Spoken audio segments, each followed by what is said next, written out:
Bigmouth strikes again and again. Why Morrissey fans feel so betrayed. It was once a hearing aid, or a swinging bunch of gladioli.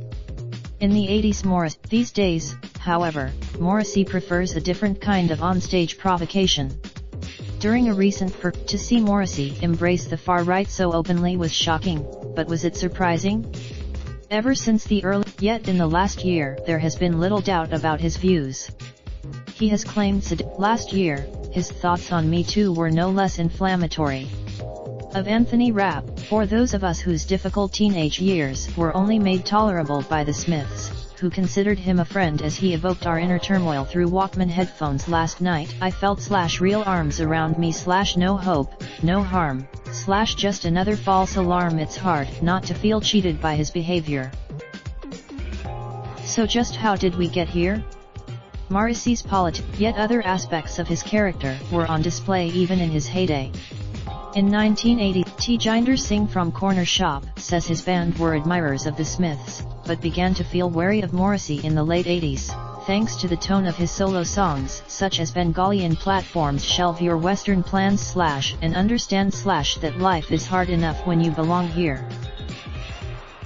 In fact, by 1992, Singh was so incensed by the singer's behavior, Corner Shop burned a picture of the singer outside the central London offices of EMI, Morrissey's label.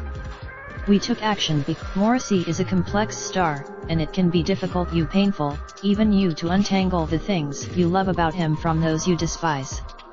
Sandhu says I was also a huge fan when I got the chance to interview Morrissey in 2007.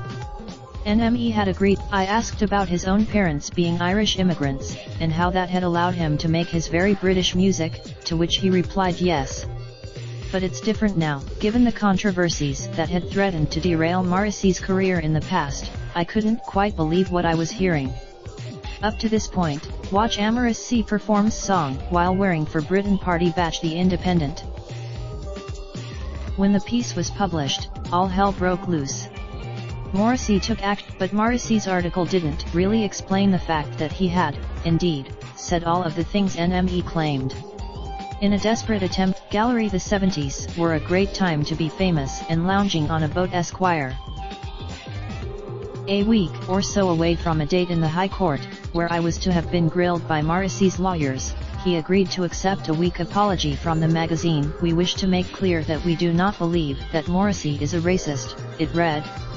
We didn't think, around the time he sued NME, Morrissey forced the Word magazine into an apology over a review that said he was paying lip service to anti-racism while talking like an old Tory immigration spokesman, and threatened The Guardian over an article in which he told the poet Simon Armitage that the Chinese were a subspecies. At other times he would angrily denounce the thing he was accused of. I abhor racism, but without backing down from his actual comments. In response to his defenders are increasingly hard to come by. His press officer, Gallery 23 songs that were secretly written by huge stars. Best life. I have to admit, not even a date in the High Court, nor accusations of having a schoolgirl giggle have put me off listening to the Smiths. I just can't pick. As for Bragg, he still sounds devastated that whenever a Smiths track comes up I flip on. I just can't. I love Johnny Marr. He's the nicest man I ever met in pop music. So I really feel what a tragedy it is that a man who once seemed so uniquely placed to offer solace to people during their loneliest and most difficult moments has turned into this a supporter of those who seek to crush the very weaknesses and sensitivities he once identified with. As Bragg tweeted, MSN UK are empowering happiness for Mental Health Awareness Month. Find out more. Raindrop, drip, drop top, top smoking, no cooking the hot bar. Fucking on your bitch, yeah, that.